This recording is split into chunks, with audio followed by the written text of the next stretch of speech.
El capítulo 2 de Esdras y el capítulo 3 cubren una parte de la historia del pueblo, sobre todo el 2, que sería sumamente difícil, monótono quizá, tratar de exponerla desde aquí de manera detallada.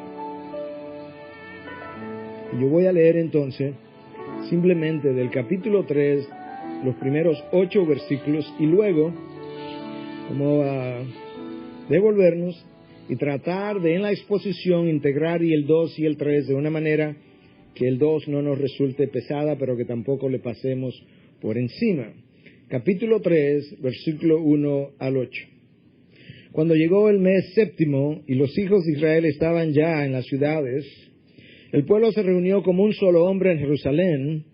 Entonces Jesúa, hijo de Josadac, con sus hermanos los sacerdotes, y Zorobabel, hijo de Salatiel, con sus hermanos, se levantaron y edificaron el altar de Dios de Israel para ofrecer holocaustos sobre él, como está escrito en la ley de Moisés, hombre de Dios. Y asentaron el altar sobre su base porque estaban aterrorizados a causa de los pueblos de aquellas tierras, y sobre él ofrecieron holocaustos al Señor, los holocaustos de la mañana y de la tarde. Y celebraron la fiesta de los tabernáculos, como está escrito, con el número diario de holocaustos conforme a lo prescrito para cada día. Y después ofrecieron el holocausto continuo y los de las lunas nuevas, los de todas las fiestas señaladas del Señor que habían sido consagradas y los de todos aquellos que ofrecían una ofrenda voluntaria al Señor. Desde el primer día del mes séptimo comenzaron a ofrecer holocaustos al Señor, pero los cimientos del templo del Señor no se habían echado todavía. Entonces dieron dinero a los canteros y a los carpinteros y alimento, bebida y aceite a los sidonios y a los tirios para que trajeran madera de cedro desde el Líbano por mar hasta Jope, conforme al permiso que tenían de Ciro, rey de Persia. En el segundo año de su llegada a la casa de Dios en Jerusalén, en el mes segundo, Zorobabel, hijo de Salatiel, y Jesúa, hijo de Josadac, y los demás de sus hermanos, los sacerdotes y los levitas, y todos los que habían venido de la cautividad a Jerusalén, comenzaron la obra y designaron a los levitas de 20 años para arriba para dirigir la obra de la casa del Señor. Hoy continuamos esta serie en el libro de Esdras que tiene que ver con el retorno del pueblo judío después de 70 años de esclavitud en Babilonia. La intención, cuando tú llegas a este capítulo 2 de Esdras, de probablemente la mayoría de los lectores, y tú comienzas a ver esta lista que parece interminable de personas, de familias, que vienen de regreso, los hijos de fulano, los hijos de sutano, la intención de la gran mayoría de los lectores es ignorarlo y seguir al capítulo 3. Y honestamente esa fue mi intención y mi tentación. Porque se hace tan difícil para fines de predicación tratar de revisar esta lista interminable de nombres de personas, de familias. Y yo traté de hacer eso hasta que me recordé que si ciertamente Esdras fue quien escribió estos nombres de familias, no era menos cierto que quien los inspiró fue el Espíritu de Dios. Y ya el Espíritu Santo nos había dicho que toda escritura es útil para enseñar, reprender y corregir, de tal manera que si Dios se había tomado la molestia de emplear 70 versículos de la Biblia para describir nombres y familia, alguna intención de enseñanza debió haber tenido Dios cuando plasmó estas palabras. Y entonces tuve que devolverme, meditar, reflexionar, revisar esos nombres y tratar de ver qué Dios pudiera enseñarnos. Y con eso yo quiero simplemente introducir el capítulo 2 que comienza de esta manera. Estos son los hijos de la provincia que subieron de la cautividad, de los desterrados que Nabucodonosor, rey de Babilonia, había llevado cautivos a Babilonia y que volvieron a Jerusalén y a Judá, cada uno a su ciudad. Estos son los que habían sido llevados cautivos, que habían pasado 70 años en cautiverio y que ahora regresaban. Y lo próximo que se nos dice es entonces, se nos dan unos nombres de líderes. Se nos habla de Zorobabel, que llegó a ser el gobernador del pueblo. Se nos habla de alguien de nombre Jesúa, que luego Zacarías menciona como Josué, el sumo sacerdote. Se nos da el nombre de Nehemías, pero no el Nehemías que conocemos. alguien que no sabemos quién era. Se nos habla de un Mordecai que tampoco es el Mordecai del libro de Esther, alguien que tampoco sabemos quién era. Pero sabemos algo de Zorobabel, el gobernador, de Esdras, el escriba, y de Josué, el sumo sacerdote. Y luego viene esta serie interminable de nombres, que yo quiero simplemente agrupar de manera resumida. Hay un número de familias enlistadas de los versículos 3 al 20. Hay otro grupo de personas mencionadas por el pueblo de procedencia, de donde venían, de los versículos 21 al 35. Luego vienen los sacerdotes, del 36 al 39.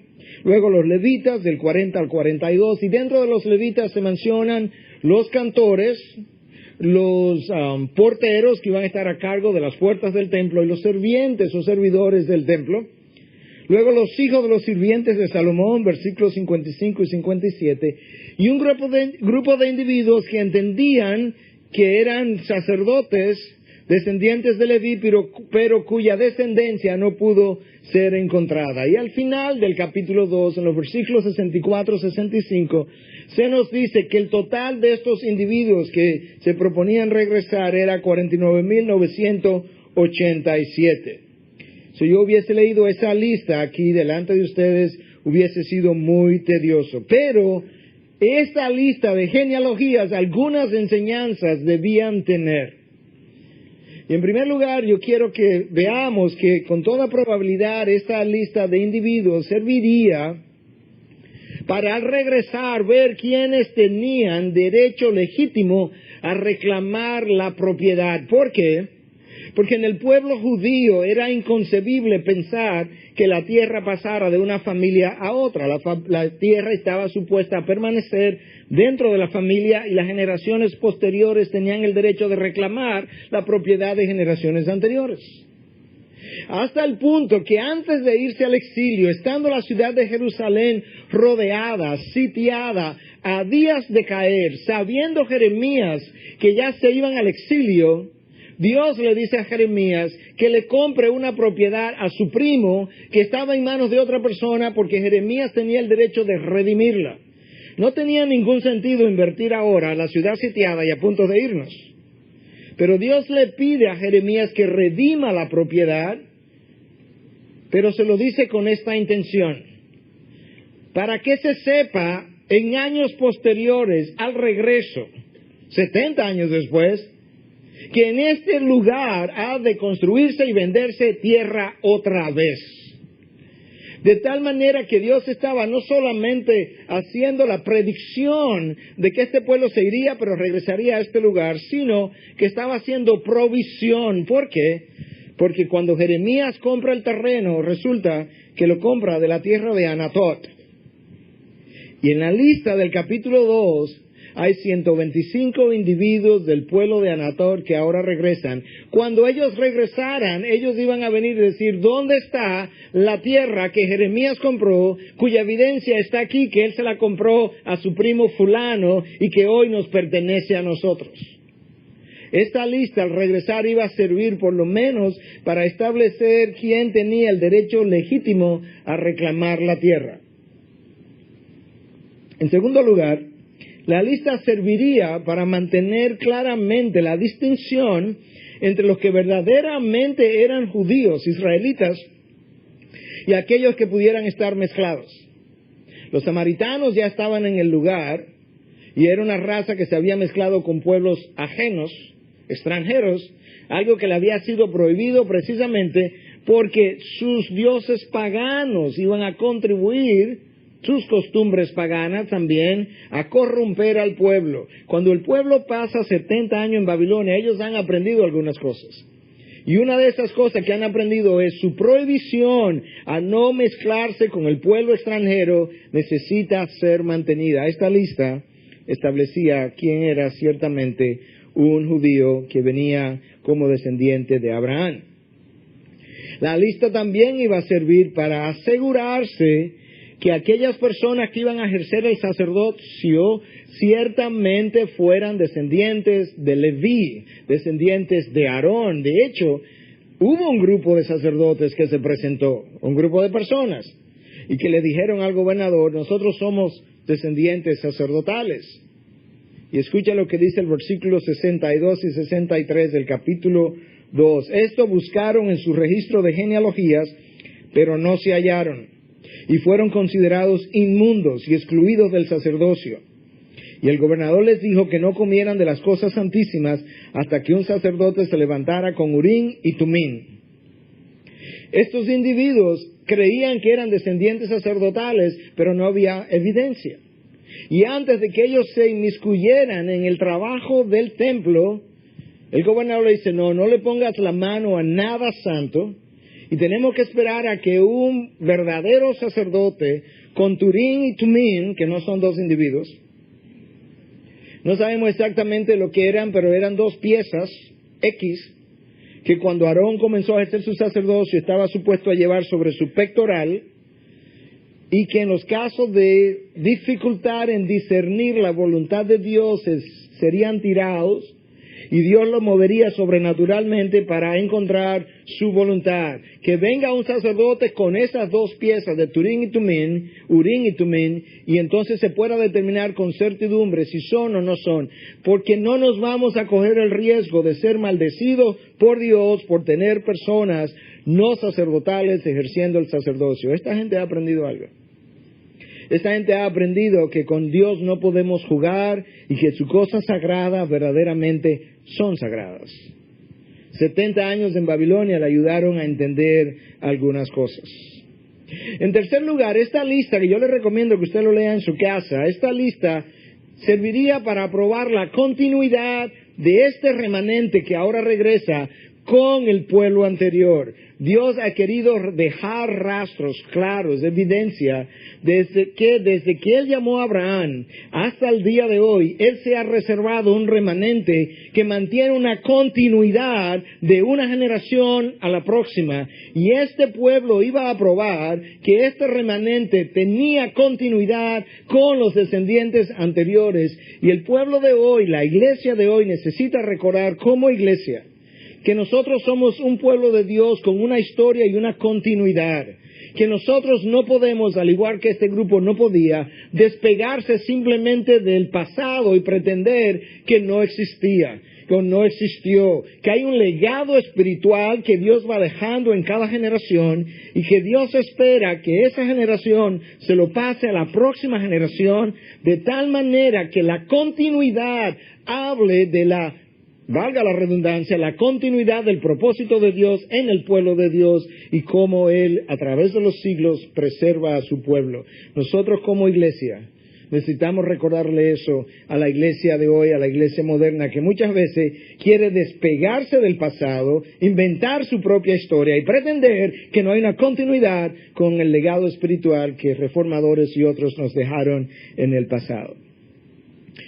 Ahora, nota que cuando tú lees la lista que necesitas hacer en tu casa, no tenemos el tiempo ahora.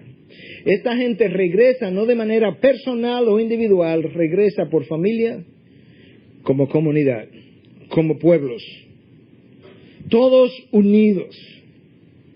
El concepto de comunidad fue algo que Dios implantó en su pueblo y la iglesia primitiva incluso comienza con ese concepto de comunidad. Vendían las cosas y las tenían todos en común, algo que la iglesia occidental necesita recordar.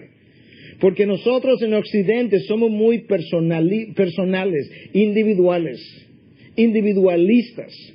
Si la verdad es conocida, la mayoría de nosotros preferiríamos llevar nuestra fe de manera personal, individual, un poco egoísta, yo aquí y tú allá. Ese nunca ha sido el diseño de Dios. Dios diseñó su relación con Él para que sea también una relación comunitaria de un pueblo que se ministra el uno al otro, que se sirven los unos a los otros, que le adoran juntos, y eso es como este pueblo regresa, con un sentido extraordinario de comunidad.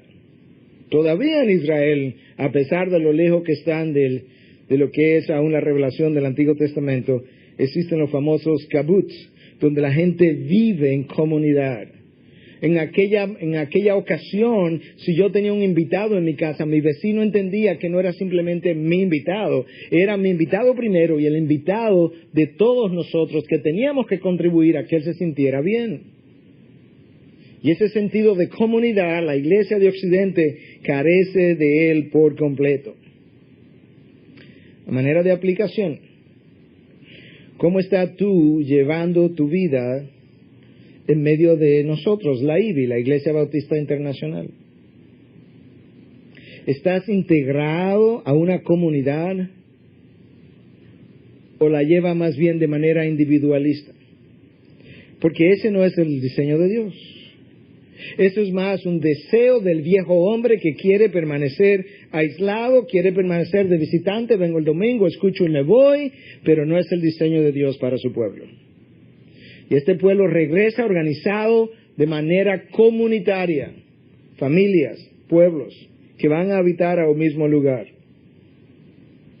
Y cuando ellos regresan con ese sentido de comunidad, no solamente regresaron así para hacer los 900 kilómetros de distancia juntos, sino que comenzaron a trabajar de esa manera. Escucha una vez más el primer versículo del capítulo 3 que yo te leí. Cuando llegó el mes séptimo y los hijos de Israel estaban ya en las ciudades, el pueblo se reunió como un solo hombre en Jerusalén. ¡Wow!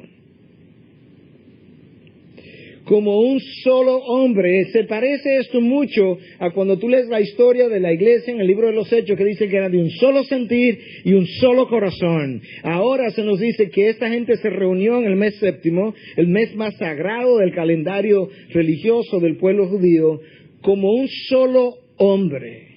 Israel nunca entendió que la vida de adoración de los individuos era para ser mantenida de forma individual, aunque había que tener una vida de adoración individual.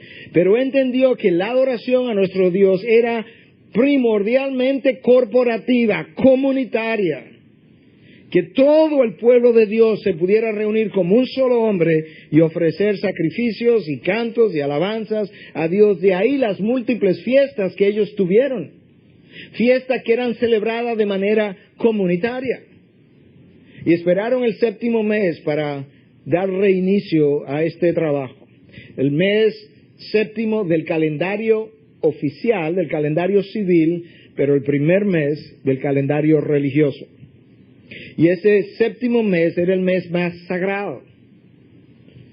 Era el mes en que se celebraban varias de las fiestas principales. Primer día del mes se celebraba la fiesta de las trompetas, que anunciaba el comienzo del mes. Al 10º día, la fiesta el día de la expiación, el día más sagrado en el pueblo judío, cuando solamente el sumo sacerdote podía entrar una vez al año al lugar santísimo y ofrecer sacrificio por todo el pueblo. Ese era el 10º día de ese mes, que ahora no se podía celebrar porque el templo no está en pie todavía. Y luego la fiesta de los tabernáculos, que de acuerdo al versículo 4 sí celebraron. Ahora, ¿por qué a mí me llama la atención la celebración de la fiesta de los tabernáculos? Es porque esta fiesta que duraba 7 días, del día 15 al 22, donde el pueblo habitaba en casas de campaña por toda una semana, conmemorando, celebrando la benevolencia, la protección y la gracia de Dios durante los 40 años en el desierto.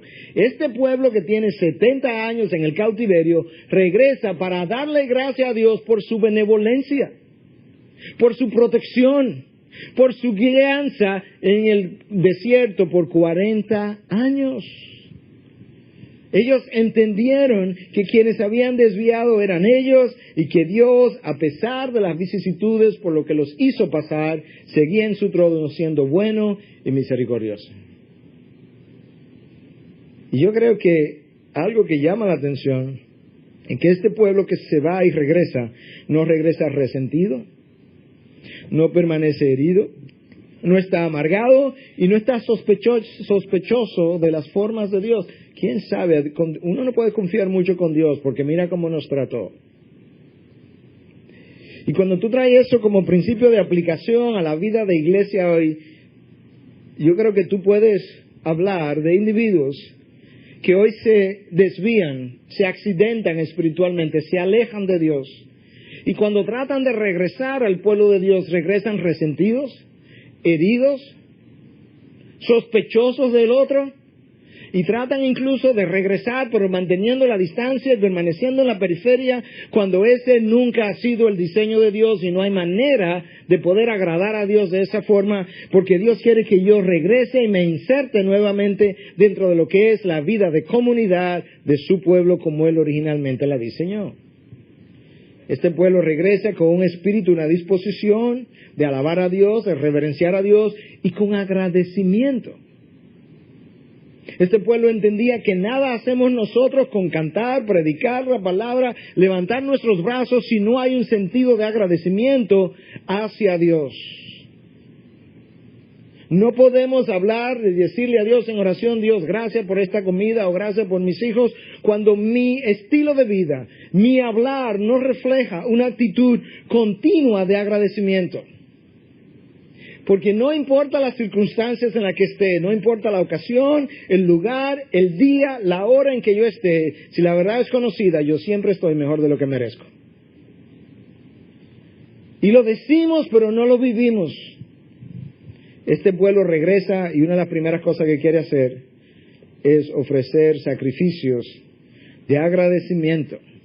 La fiesta de los tabernáculos no solamente celebraba los 40 años en el desierto, era una fiesta de agradecimiento por la cosecha del otoño, ya para cerrar el año y darle gracias a Dios.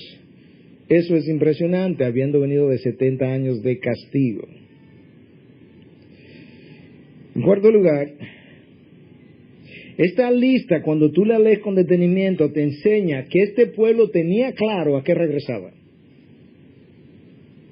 Porque la lista enseña que este pueblo regresa organizado para la adoración. Los sacerdotes están mencionados separados, los levitas por igual, los cantores, los porteros que iban a estar en las puertas del templo, los sirvientes del templo. Esta gente tenía claro a qué regresaba. Cuando Dios saca al pueblo de Egipto al desierto, Dios le dice, te saco para que mi pueblo adore. Otras traducciones dicen para que mi pueblo me sirvan, pero en esencia era un servicio de adoración. Este pueblo tenía que entender o recordó que ellos tenían un llamado desde siempre, como lo tiene el pueblo de hoy, a una vida de adoración. Yo no sé dónde nosotros hemos perdido ese sentido, un sentido que el pueblo de Israel, aún el pueblo que no anda bien hoy, todavía mantiene, porque están locos por construir el templo una vez más, entendiendo que la vida del templo es esencial para su supervivencia como nación. ¿Quién sembró eso en sus corazones? ¿Quién pasó ese legado de generación a generación? Sus antepasados. Cuando tú abres el libro del Génesis, ¿qué es una de las primeras cosas que te encuentras? Caín y Abel ofreciendo un sacrificio de adoración. Cuando tú encuentras a Noé saliendo del arca, ¿qué es una de las primeras cosas que hace? Que construye un altar para adorar a Dios. Cuando tú encuentras a Abraham, que sale de su tierra, cuando llega a Canaán, ¿qué es lo primero que hace? Construir un altar para adorar a Dios. Cuando Dios le pide al pueblo que se vaya al desierto, le dice a Moisés que lo saque. ¿Qué es una de las primeras cosas que le dice? Construyeme un tabernáculo donde en el centro del campamento y que todas las casas se construyan a su alrededor, todas mirando hacia el tabernáculo, que mi pueblo entienda que yo y mi vida, su vida de adoración son algo central a su supervivencia. Cuando tú abres el libro de Apocalipsis, al principio que tú miras el trono, lo que está ocurriendo en el cielo, capítulo 4, capítulo 5, ¿qué te encuentras? Un servicio enorme de adoración. Cuando tú entras a lo que es el templo del milenio, ¿qué es lo que encuentras? Servicios nuevamente de adoración a nuestro Dios, con el templo como su centralidad.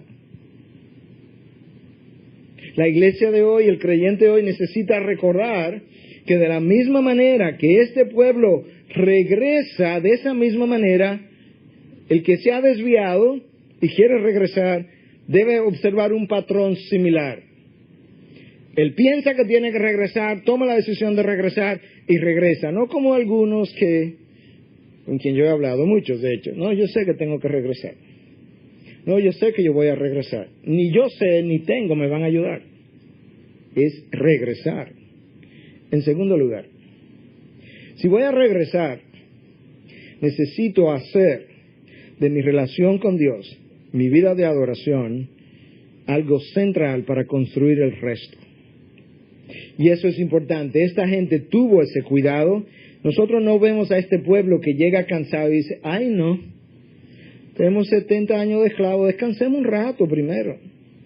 Construyamos nuestras casas, pongámonos cómodos y luego cuando nos sobra el tiempo le construimos el templo a Dios. No. Esta gente no construyó sus casas, esta gente comenzó construyendo el altar del cual leímos en el capítulo 3 de Esdras. Una de las quejas de Dios en el Antiguo Testamento a través de uno de los profetas fue que mientras sus casas están tan adornadas, ornamentadas, mira cómo está mi casa cayéndose a pedazos. Y quizás la aplicación hoy es que ya que yo soy el templo, mientras mi casa, donde resido, luce también fruto del esfuerzo que le he invertido y el dinero invertido, y mientras quizás mi cuerpo externo luce también producto de gimnasio y salones y demás, y luce también,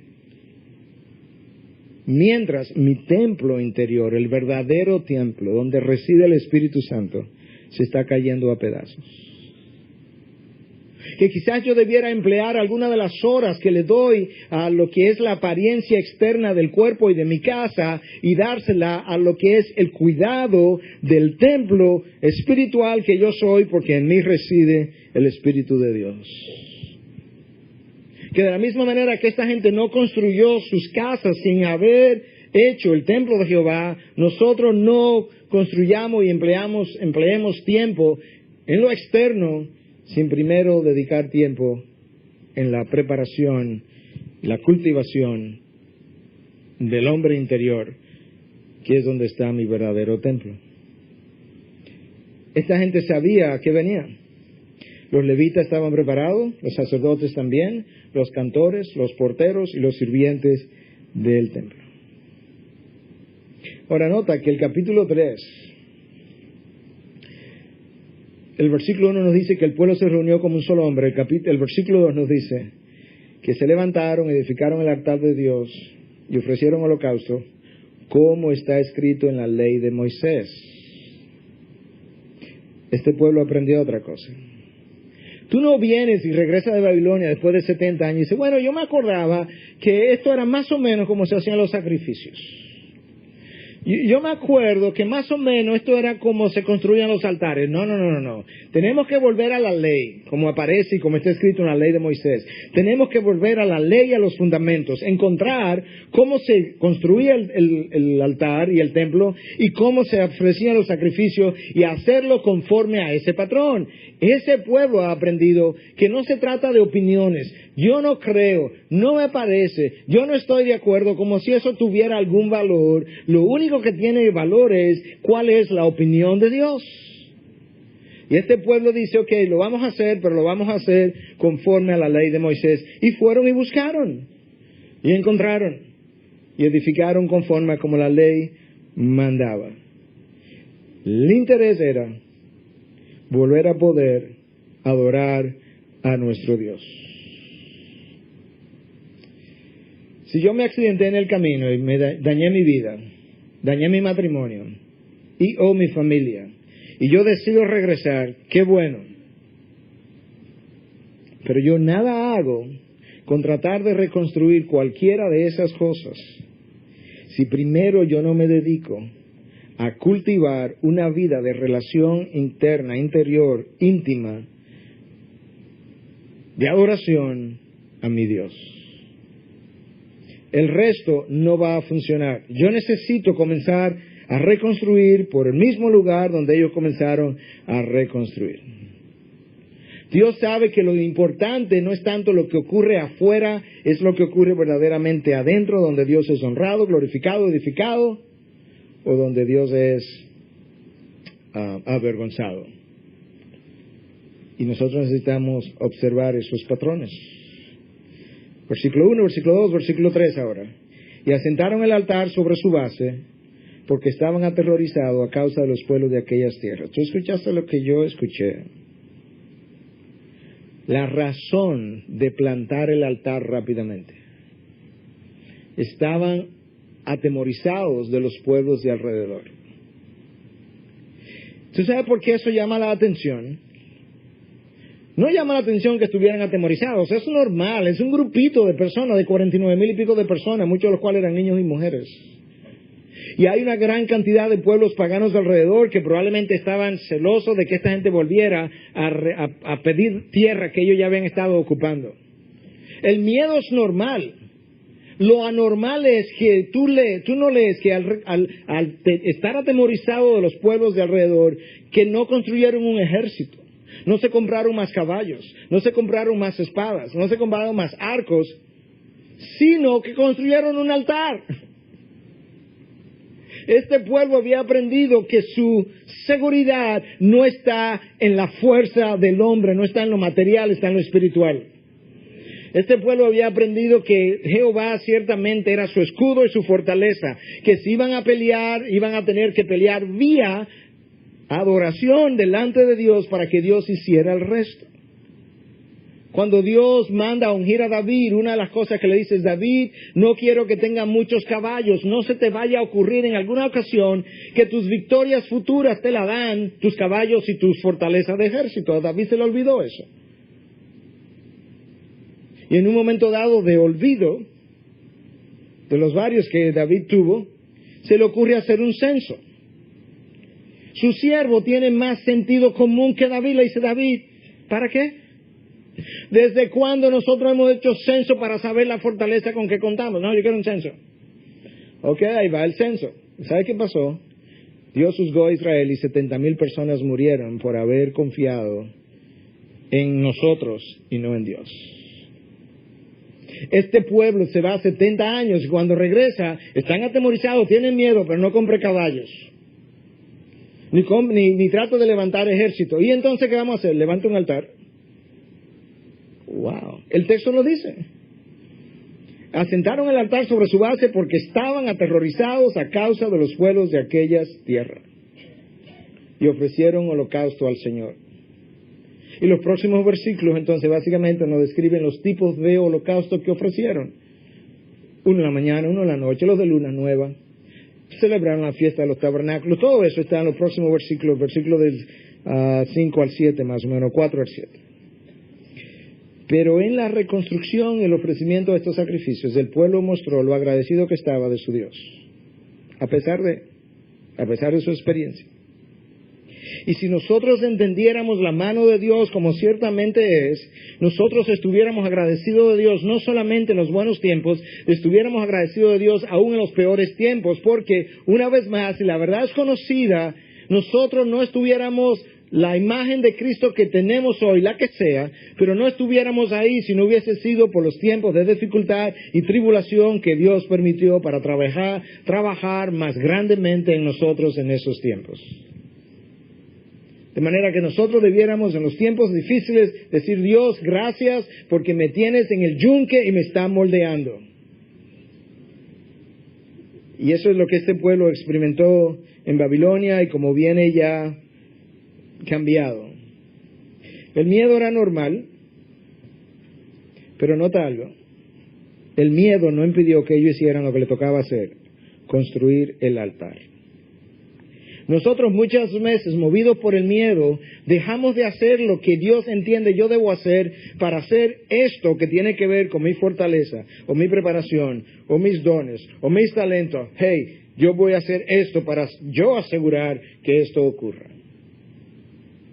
Nosotros no tenemos pueblos enemigos alrededor que nos representen una amenaza, pero tenemos circunstancias adversas que han sido anunciadas para el 2009, 2010.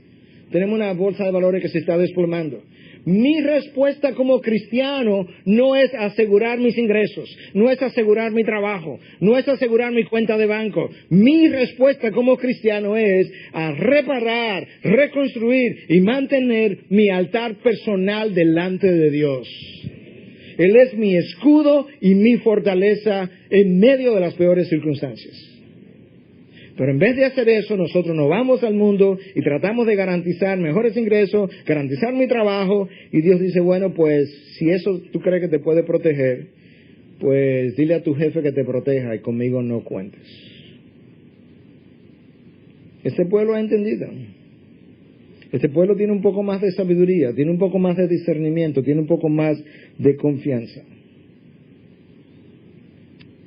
Decía alguien, este pueblo tuvo temor, pero tuvo valor. Y tú puedes decir, bueno, ¿y cómo tú puedes tener temor y valor? Eso es parte de la definición. Oye, lo que alguien decía, yo creo que es muy buena observación. Valor no es no tener miedo. Eso yo creo que es confianza. Valor es tener miedo y hacer lo que te toca hacer a pesar del miedo. Eso es valor. Yo tengo miedo de lanzarme, pero cobro valor y me lanzo a pesar del riesgo. Esta gente tuvo miedo, pero ¿y ahora? ¿Y qué hacemos? ¿Regresamos a Babilonia? ¿Compra caballo? ¿Compra armas? No, compra un altar. Y no impidió el miedo que ellos hicieran lo que le tocaba hacer. Pero el altar estaba listo, los sacrificios se iniciaron, la adoración había iniciado, pero no había templo. Ahí hay una enseñanza también. Porque este es un pueblo que antes de irse a Babilonia le había dado una importancia tal al templo, que el templo para ellos era prácticamente Dios y Dios estaba en el segundo plano. Y estaban orgullosos de ese templo hasta el punto que cuando Dios se da cuenta de lo que han hecho del templo, Dios le dice a Jeremías, Jeremías, yo quiero que te vayas a la puerta del templo. Y cuando la gente venga entrando el día de reposo, el próximo día de reposo, en el famoso Sabbat, o Shabbat, yo quiero que le diga al tope de pulmón, ustedes vienen aquí diciendo el templo del Señor, el templo del Señor, el templo del Señor, como quien dice, gran cosa. Este pueblo aprendió que aunque el templo era importante, no era lo primordial, Dios es. Y ahora hay adoración sin templo. Pero querían reconstruir el templo como mandaba. Y en el segundo año de su llegada, versículo 8, a la casa de Dios en Jerusalén, en el mes segundo, Zorobabel, hijo de Salatiel, y Jesúa, hijo de Josadac, y los demás de sus hermanos, los sacerdotes y los levitas, y todos los que habían venido de la cautividad a Jerusalén, comenzaron la obra y designaron a los levitas de 20 años para arriba para dirigir la obra de la casa del Señor. Exactamente en el segundo mes, cuando Salomón fue a construir su templo, también eligió el segundo mes, por las razones que fueran, de ese calendario. En ese segundo mes, ellos iniciaron la reconstrucción del templo. Escucha algo más, versículo 10 y 11 que ya leímos. Cuando los albañiles terminaron de echar los cimientos del templo del Señor, se presentaron los sacerdotes en sus vestiduras, con trompetas, y los levitas, hijos de Asaf, con címbalos, para alabar al Señor, conforme a las instrucciones del rey David de Israel.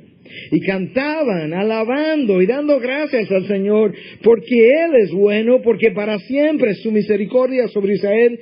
Y todo el pueblo aclamaba a gran voz, alabando al Señor, porque se habían echado los cimientos de la casa del Señor. A mí lo que me llama la atención nueva vez, quizás no es tanto que alabaran a Dios, aunque yo creo que eso llama la atención. Pero es que cuando ellos deciden alabar a Dios, los atributos que deciden exaltar es que Dios es bueno y su misericordia ha estado con ellos. Vienen de 70 años del cautiverio, sí, pero Dios es bueno. Bueno, ¿y el castigo que te impuso? Sí, pero Dios ha tenido misericordia para con Israel. Este pueblo que regresa tiene una mente más bíblica que la anterior. No juzga a Dios por lo que a ellos le ocurra, juzga a Dios por lo que Dios dice que Él es. Y ya Dios ha revelado y ha mostrado que Él es bueno y misericordioso. Pero lo único, escucha, esta algarabía, esta alabanza, este cántico, esta adoración, lo único que ha ocurrido es que los cimientos lo acaban de poner. Ni siquiera el templo, los cimientos. Y ya el pueblo está, ¡wow! Ellos saben que todo comienza por la zapata. Y que una buena zapata, una buena intención y una buena relación con Dios va a garantizar la construcción del resto. Hoy no tenemos un templo de esa manera, aunque vamos a construir uno Dios mediante. Pero hay uno que tú lo tienes continuo en tu vida y eres tú. Pablo nos dice que somos templo del Espíritu Santo. La próxima pregunta es, ¿tus cimientos cómo andan? Los de tu templo. ¿Y cuáles son mis cimientos? La verdad que abraza, los valores que celebra, la vida o estilo de vida que lleva. Si el resto de la comunidad de creyentes pudiera cavar y ver tus cimientos, pudiera el resto de la comunidad de creyentes alabar y regocijarse en Dios como estos lo hicieron, o pudiera que una gran parte de la comunidad de creyentes se entristeciera por las condiciones de tus cimientos. Eso que yo acabo de mencionar para tu vida personal era tan vital en la mente de Cristo, que cuando Cristo pronuncia estas palabras, yo creo que no han habido palabras más severas que hayan salido de los labios de Cristo que estas, y más amedrentadoras. En aquel día muchos me dirán, Señor, Señor, en tu nombre predicamos, Señor, Señor, en tu nombre echamos demonios, hicimos milagros. Yo les diré, fuera de mí que nunca os conocí. Inmediatamente después de esas palabras, escucha la ilustración que él usa que tiene que ver con cimientos. Por tanto, cualquiera que oye estas palabras mías y las pone en práctica, será semejante a un hombre sabio que edificó su casa sobre la roca. Y cayó la lluvia, vinieron los torrentes, soplaron los vientos y azotaron aquella casa, pero no se cayó porque había sido fundada sobre la roca. Y todo el que oye estas palabras mías y no las pone en práctica será semejante a un hombre insensato que edificó su casa sobre la arena, y cayó la lluvia, vinieron los torrentes, soplaron los vientos y azotaron aquella casa, y cayó, y grande fue su destrucción. Dos hombres, ambos constructores, ambos hicieron una casa, ambos pasaron por una tormenta de lluvia y vientos. Una casa se derrumba, otra casa se sostiene. Y Cristo relaciona esa casa a lo siguiente: aquel que oye mis palabras y las pone en práctica, construyó la casa, sus cimientos sobre la roca. El que oye estas palabras, la que usted está oyendo hoy, de parte de la palabra de Dios, y no las pone en práctica, es el que está construyendo sobre la arena. ¿Cómo están tus cimientos? En la medida en que tú escuchas la palabra de Dios domingo tras domingo, miércoles tras miércoles, y no las pone en práctica, está construyendo sobre la arena. Y la tribulación va a venir, la dificultad va a venir, y uno de los propósitos de la tribulación es probar los cimientos. Y lo increíble es que esta ilustración viene inmediatamente después que Cristo dice: en aquel gran día, muchos me dirán, Señor, Señor. En otras palabras, vendrá mucha gente con casa construida sobre la arena, pensando que tenía algo de valor. Y cuando venga mi presencia, la casa se derrumbará. Se echaron los cimientos y resulta que hay un grupo que está súper contento, pero hay un grupo que está triste. Escucha esta reacción. Pero muchos de los sacerdotes y levitas y jefes de las casas paternas, los ancianos que habían visto el primer templo, ese es el versículo 12, cuando se echaban los cimientos de este templo de delante de sus ojos, lloraban en alta voz, mientras muchos daban gritos de alegría. Y el pueblo no podía distinguir entre el clamor de los gritos de alegría y el clamor del llanto del pueblo, porque el pueblo gritaba en voz alta y se oía el clamor desde lejos.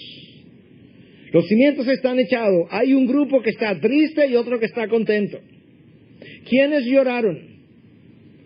Aquellos que estaban todavía pensando en el pasado. Ay, lo que tuvimos, la grandeza del templo de Salomón. Mira la poca cosa que esto es. Y eso no iba a estimular a Zorobabel, ni iba a estimular a Josué como sumo sacerdote. Hay otro grupo que no está en el pasado, que está contento. Hemos regresado, hemos comenzado, construiremos esto otra vez, vamos a echar para adelante. Pero hay un grupo que está en el pasado. Y el pasado puede cambiar quién tú eres.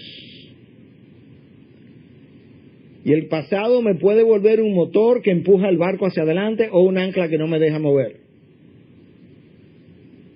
Y aquí hay un grupo anclado y otro grupo con el motor prendido. El profeta Ageo está presente cuando eso está ocurriendo. Y él está oyendo la reacción del pueblo. Dios lo ha enviado, lo ha levantado para que mueva a esta gente y no se deje atemorizar. Y en 2:3 Ageo dice lo siguiente: ¿quién ha quedado entre vosotros que haya visto este templo en su gloria primera? Y como lo veis ahora, tal como está, ¿no es como nada a vuestros ojos? Wow. Ageo dice, yo le estoy oyendo llorar. ¿Y este templo qué es lo que ustedes están? Como que es poca cosa. Esto no va a servir, qué gran cosa. Y Dios inspira a Ageo. Y esto es lo que él continúa diciendo en Ageo 2:4. Pero ahora esfuérzate, Zorobabel, declara el Señor. Esfuérzate tú también, Josué, hijo de Josadac, sumo sacerdote. Y esforzaos todos vosotros, pueblos de la tierra, declara el Señor. Y trabajad, porque yo estoy con vosotros, declara el Señor de los ejércitos. Conforme a la promesa que os hice cuando salisteis de Egipto, mi espíritu permanece en medio de vosotros. No temáis. Los pueblos de alrededor, no temáis. Los ancianos están llorando y tristes, no le temáis. Mi espíritu está con vosotros. Zorobabel continúa, Esdras continúa, José continúen. No se dejen desanimar. Yo he hecho una promesa y estoy cumpliendo mi promesa. Dios había querido en aquel entonces tener un gran templo donde el pueblo le adorara, le honrara, le glorificara y lo hiciera de una verdadera manera, de tal forma que Él pudiera hacer llover sus bendiciones sobre toda la nación y que las demás naciones pudieran venir y ver y decir, wow, la diferencia entre adorar a este Dios y adorar a nuestros dioses paganos. Pero el pueblo no lo hizo. Y Dios hoy no tiene un templo similar, pero tiene un equivalente, y es tu vida. Y Dios está construyendo ese templo también. La diferencia está en que en este caso es tu vida, y en segundo, que ahora el llamado no es a que los pueblos vengan y te vean, es a que tú vayas a los pueblos. Y esto es como Pedro lo dice en su primera carta. Escúchame un momento. También vosotros como piedras vivas, ser edificados como casa espiritual, te das cuenta que eres un templo, ser edificados como casa espiritual para un sacerdocio santo, para ofrecer sacrificios espirituales aceptables a Dios por medio de Jesucristo. Número 1, primera observación. Vosotros sois casa espiritual y van a hacer sacrificios, no de corderos. Romanos 12:2 nos dice quiénes son los sacrificios. Ofrecer vuestros cuerpos como sacrificio vivo, agradable y santo a vuestro Dios, que es vuestro culto racional. Nosotros somos esos templos, nosotros somos el templo y somos el sacrificio y somos el sacerdote al mismo tiempo. Y la idea entonces no es que los pueblos vengan y vean como en aquel templo, sino que nosotros vayamos y contemos. Escúchalo ahora, 4 versículos más debajo, primera de Pedro 2:9. Pero vosotros sois linaje escogido, real sacerdocio, nación santa, pueblo adquirido para posesión de Dios, a fin que anunciéis las virtudes de aquel que os llamó de las tinieblas a su luz admirable. Esa es tu misión, ese es tu llamado, a cultivar ese templo, a cuidar de ese templo, a ser edificado como piedra viva, de tal manera que puedas entonces ir y anunciar las virtudes de aquel que te sacó del lodo cenagoso, te limpió y te trajo a su luz admirable. Que antes no erais pueblo, pero hoy soy pueblo de Dios. ¿Te das cuenta cuál es nuestra responsabilidad? ¿Te das cuenta lo importante que es para Dios tu vida personal de adoración y el sentido de comunidad y el servicio de adoración corporativo, que no es una cuestión personal ni individualista? ¿Te das cuenta de lo importante que es para Dios el mantener ese templo que es tu vida en orden y tenerlo a Él en la centralidad de toda tu vida? ¿Te das cuenta de que si eso no existe, nada más en tu vida puede ser? No tienes garantía sobre tus hijos, no tienes garantía sobre tus negocios, no tienes garantía sobre tu casa de cemento y concreto y varilla. No tiene garantía sobre nada a menos que Dios ocupe la centralidad de tu vida en el templo que eres tú. Y que eso sea una vida de adoración. Y que entonces, de manera natural, como fruto de esa vida de adoración que vives, tú puedas entonces, donde vayas, reflejar y anunciar las virtudes de aquel que te llamó de una tiniebla a una luz admirable.